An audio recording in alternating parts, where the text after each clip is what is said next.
क्या हुआ साक्षी, तू खेल क्यों नहीं रही है? नहीं मेरा पेट बहुत दर्द कर रहा है, मैं घर जा रही हूँ। चल ना। साक्षी, तेरे स्कर्ट पे ये लाल दाग कैसा? अरे ये तो खून है। हमें टीचर के पास जाना चाहिए। चलो जाते।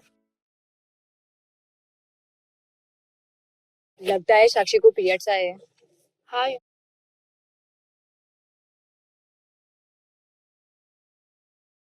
टीचर, क्या हुआ? टीचर, साक्षी के स्कर्ट पे खून के निशान है और इसके पेट में बहुत जोर से दर्द भी हो रहा है। साक्षी तुम घबराओ मत। रिया, तुम बाकी बच्चों को बुलाकर जाके क्लास में बैठो। मैं साक्षी को लेकर अभी आती हूँ। चलो।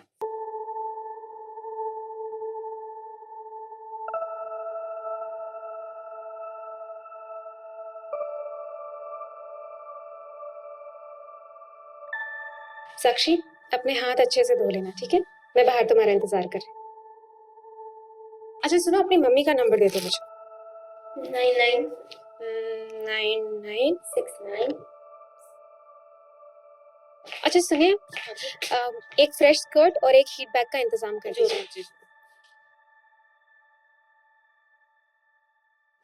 साक्षी, जाओ अपनी सीट पर बैठो।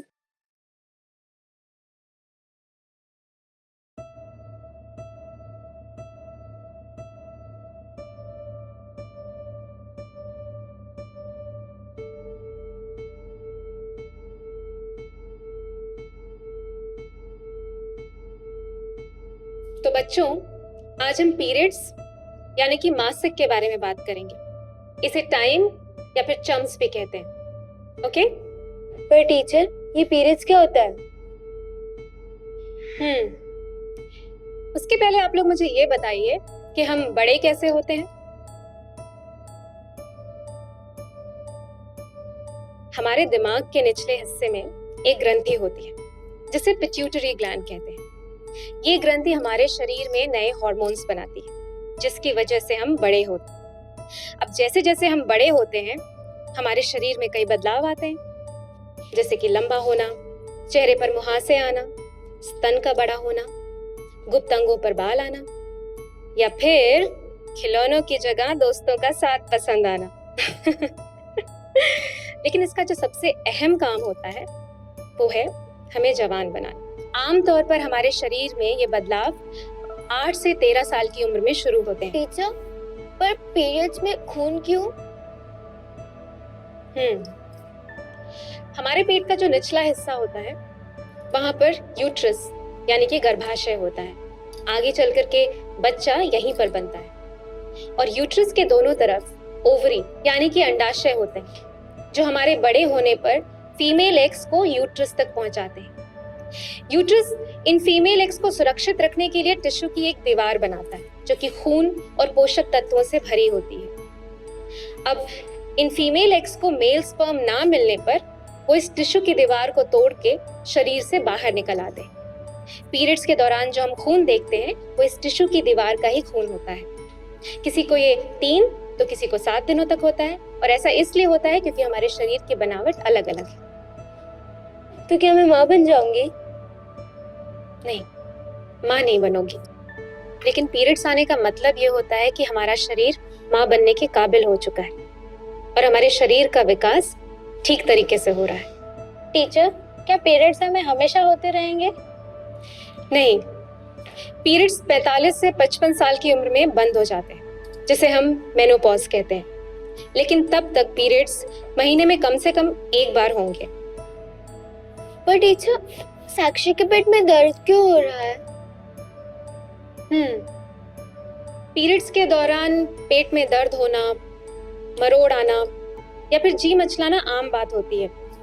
ऐसा इसलिए होता है क्योंकि जो यूट्रस होता है वो अंडों को बाहर निकालने के लिए खुद को दबाता है, जिससे हमें दर्द महसूस होता है।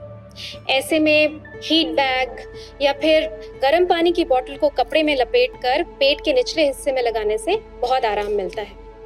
और हाँ, कुछ एक्सरसाइजेस भी हैं जो इस दौरान बहुत मदद करती हैं। लेकिन सबसे खास बात, पीरियड्स के दौरान हमें अपने शरीर की साफ सफाई का बेहद ख्याल रखना चाहिए और अपने गुप्त अंगों को एकदम साफ रखना चाहिए, जिससे कि इन्फेक्शन का कोई खतरा ना हो। टीचर, पर क्या खून निकलने से कमजोरी नहीं होती? नहीं, पर जरूरी है कि पीरियड्स के दौरान हम संतुलित आहार लें, जैसे कि हरी सब्जियां और दूध, जिनमें कार्बोहाइड्रेट्स, विटामिन सी और आयरन भरपूर मात्रा में हो। हमें कैसे पता चलेगा कि पीरियड्स कब होने वाले हैं? ये काफी सिंपल है। आपका जो लास्ट पीरियड था उसका पहला दिन आप कैलेंडर पे मार्क कर लो, और जो दूसरा पीरियड है उसका भी पहला दिन कैलेंडर पे मार्क कर लो। इन दो पीरियड्स के बीच में जितने दिनों का गैप होता है उसे मेंस्ट्रुअल साइकिल कहते हैं, और आम तौर पर ये 28 से 34 दिनों की होती है। दो पीरियड्स के बीच में जितने दिनों का गैप होता है, अक्सर सारे पीरियड्स उतने दिनों के बाद ही आते हैं। ये तो सच में सिंपल है। और हाँ, पीरियड्स के दिनों में सैनिटरी नैपकिन हमेशा अपने साथ रखें। पर टीचर, ये सैनिटरी नैपकिन क्या होता है? सैनिटरी नैपकिन एक बहुत ही हाइजीनिक शोषक वस्तु है जिसका इस्तेमाल हम पीरियड्स के दिनों में करते हैं। ये खून के बहाव को सोख लेता है और पहने हुए कपड़ों पर दाग नहीं लगने देता। टीचर, ये नैपकिन हम कितने दिनों तक यूज कर सकते हैं?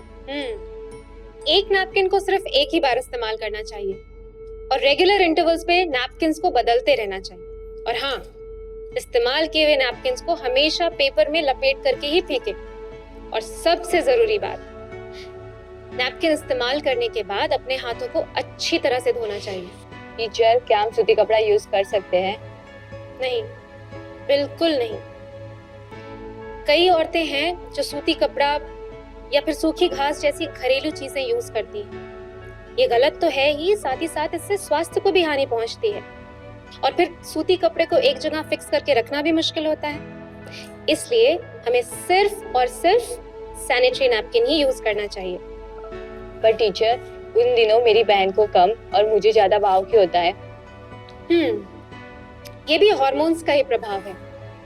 हर लड़की के बहाव का स्तर और पीरियड्स की अवधि अलग अलग होती है, इसलिए किसी को खून कम तो किसी को ज्यादा आता है। लेकिन हाँ, अगर खून लगातार और ज्यादा मात्रा में आए और अगर थकान महसूस हो तो तुरंत डॉक्टर के पास जाना चाहिए। तो बच्चों, याद रखिए कि पीरियड्स में हमेशा सैनिटरी नैपकिन ही इस्तेमाल करना चाहिए। टीचर। अरे साक्षी, तुम्हारी मम्मी आ गई। बच्चों, आप लोग कुछ देर के लिए क्लास से बाहर जाइए, मुझे साक्षी की मम्मी से कुछ बात करनी है। दरअसल साक्षी के पीरियड शुरू हुए हैं, इस वजह से वो थोड़ा परेशान है। ओह, अच्छा। मैं उसे जरा बात कर लूं? क्यों नहीं, लेकिन उससे पहले मैं आपसे कुछ ज़रूरी बात करना चाहती हूँ। मैंने साक्षी और क्लास में बच्चों को पीरियड से संबंधित जानकारी दी है, लेकिन मैं ऐसा मानती हूँ कि इसमें पेरेंट्स का भी कुछ फ़र्ज़ बनता है। पर टीचर, पीरियड्स की प्रॉब्लम से तो हर महिला को गुजरना पड़ता है, इसमें कोई क्या कर सकता है? देखिए, इसे प्रॉब्लम मानने से तकलीफ और बढ़ेगी। पीरियड्स के दौरान होने वाले शारीरिक और मानसिक बदलावों के बारे में जानकारी होना बहुत ज़रूरी है, तभी हम इसे सही तरह से संभाल पाएंगे। एक बात बताइए, हमें कैसे पता चलेगा कि बच्चों के पीरियड शुरू होने वाले हैं? पीरियड शुरू होने के कुछ दिन पहले ही हमारे शारीरिक और मानसिक व्यवहार में बदलाव आता है, जैसे कि स्तनों में सूजन आना, पेट में दर्द होना और चिड़चिड़ापन आ जाना। जी बिल्कुल। अलग अलग महिलाओं में अलग अलग प्रकार के लक्षण होते हैं। इसे पीएमएस या फिर प्री मेंस्ट्रुअल सिंड्रोम कहते हैं। टीचर, ये पीएमएस से बचने का कोई उपाय है? देखिए, पीएमएस हार्मोन्स की वजह से होता है। इससे पूरी तरीके से तो नहीं बचा जा सकता, लेकिन एक्सरसाइज करने से बहुत आराम मिलता है। इसीलिए बच्चों को खेलने दीजिए और आप भी एक्सरसाइज कीजिए। एक्सरसाइज के साथ साथ पौष्टिक आहार लेना भी बहुत ज़रूरी है, जिसमें कार्बोहाइड्रेट्स, विटामिन सी और आयरन हो। और हाँ, पीरियड्स में कुछ चीज़ों से दूर रहना चाहिए, और पीएमएस ज़्यादा तकलीफ दे तो डॉक्टर से सलाह लें।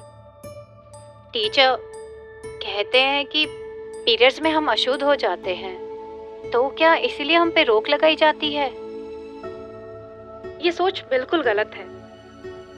पीरियड्स के दौरान यदि हम खुद को साफ सुथरा रखें तो हमारे कुछ खाने या कहीं जाने पर कोई रोक नहीं है। पीरियड्स के दौरान खुद पर रोक लगाना एक बहुत ही पुरानी सोच का नतीजा है। हमारा फर्ज बनता है कि आज की इस पीढ़ी को इस सोच से बिल्कुल दूर रखें। टीचर, हम कितने खुशनसीब हैं जो हम सैनिटरी नैपकिन यूज करते हैं, पर ऐसी कई महिलाएं हैं जो आज भी सूती कपड़े इस्तेमाल करती हैं। जी, सही कहा आपने। पीरियड्स के बहाव को रोकने के लिए महिलाएं सिर्फ सूती कपड़ा ही नहीं, सूखी घास भी इस्तेमाल करती हैं। क्या? जी हाँ, और इससे इन्फेक्शन और सर्वाइकल कैंसर होने का भी खतरा रहता है। इसीलिए हमें सिर्फ और सिर्फ सैनिटरी नैपकिन्स का ही इस्तेमाल करना चाहिए। पर टीचर, आजकल मार्केट में कितने तरह के सैनिटरी नैपकिन आए हैं, समझ में नहीं आता कौन सा इस्तेमाल करें। मैं बताती हूँ आपको। हर पैड के अलग होने के पीछे भी एक वजह है। जैसे कि वंडर विंग सैनिटरी नैपकिन, जिसमें 2 प्रकार आते हैं, फ्लफी और अल्ट्रा, जो अलग अलग साइजेस में होते हैं और जिनका यूज बहाव और ज़रूरत के अनुसार किया जाता है। जैसे कि फ्लफी में सॉफ्ट कंफर्ट नैपकिन मुलायम तो है ही, साथ ही साथ कंफर्टेबल और स्किन फ्रेंडली भी है। ड्राई कंफर्ट पैड्स का पॉलीटॉप शीट आपके स्किन को हमेशा ड्राई रखता है। सिल्की टच नैपकिन में सॉफ्ट कंफर्ट और ड्राई कंफर्ट दोनों की खूबी है। इसके सेंट्रल पार्ट में मौजूद पॉलीटॉप शीट गीलेपन को जल्दी सोखता है और सॉफ्ट कॉटन एजेस रैशेस नहीं होने देता। उसी तरह अल्ट्रा के भी 2 वैरायटीज हैं, अल्ट्रा ड्राई और अल्ट्रा सिल्की टच। ये नैपकिन्स इतने मुलायम और पतले हैं कि आपने नैपकिन पहना है उसका एहसास ही नहीं होने देते। आज आपसे बहुत कुछ सीखने को मिला। मुझे अपनी जिम्मेदारी से वाकिफ कराने के लिए शुक्रिया। मैं साक्षी के मेंस्ट्रुअल हाइजीन का ध्यान रखने के अलावा उससे समाज की पुरानी सोच से भी बचाऊंगी। वैसे भी आज से आपकी जिम्मेदारी बढ़ गई है। अब आप सिर्फ साक्षी की माँ ही नहीं बल्कि इसकी दोस्त भी हैं। ये वक्त डर और शर्मिंदगी का नहीं बल्कि उत्साह और खुशी का है।